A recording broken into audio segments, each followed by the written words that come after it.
des artistes et des paysans à l'occasion de la commémoration de la bataille de Vertières, 18 novembre 2021.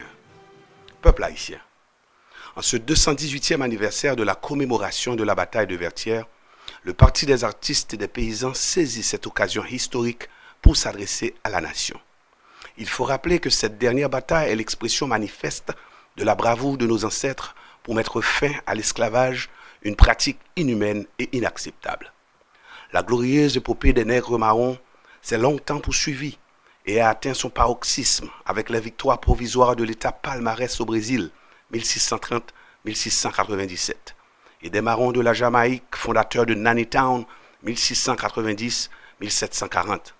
Enfin, à la victoire de l'armée indigène, commandée par Jean-Jacques Dessalines, Alexandre Pétion, Henri Christophe, François Capois, dit Capois la mort, qui aboutira à la cinglante défaite de l'armée napoléonienne.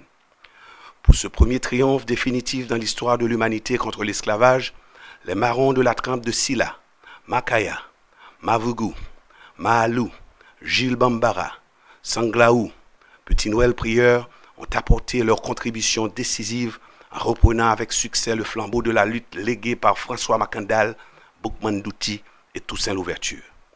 Les révolutionnaires de Saint-Domingue ont eu confronté à des puissances politiques et économiques considérables. En dépit de tout, Haïti a réussi l'essentiel, ouvrir un nouveau chapitre dans l'histoire des nations. De ce fait, elle porte sur son dos un lourd fardeau.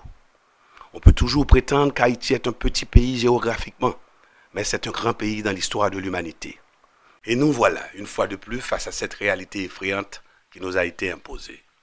Voyez-vous, nous sommes exposés à des crises artificielles aiguës, altercations diplomatiques programmées, assiégés par des bandes armées, nos départements sont coupés de la capitale, massacres et assassinats de nos concitoyens, sans épargner un président dans l'exercice de ses fonctions. Nos enfants meurent de faim et de maladies de toutes sortes. Hélas, on nous tue spirituellement, psychologiquement, avant de nous liquider physiquement. C'est le mode opératoire de la néocolonisation dans toute sa laideur et toute sa cruauté. Face à ce processus d'extermination, il appartient au peuple haïtien de poser une fois pour toutes la question de la refondation de la nation et de prendre en main sa destinée. Car toute crise engendre une décadence qui appelle toujours à une renaissance. À l'instar de nos héros de Vertières, nous devons tenter l'impossible et inverser la tendance. Le Parti des artistes et des paysans entend réitérer notre passé glorieux, rendre possible l'avenir pour le bien-être de tous les Haïtiens, selon les vœux de nos ancêtres. Vive la bataille de Vertières, vive Haïti, vive le Parti des artistes et des paysans, ça comprend, en aller. Le pape, la prospérité des nègres, par les nègres, pour les nègres, dans un pays nègre. Ça comprend, en aller, en aller.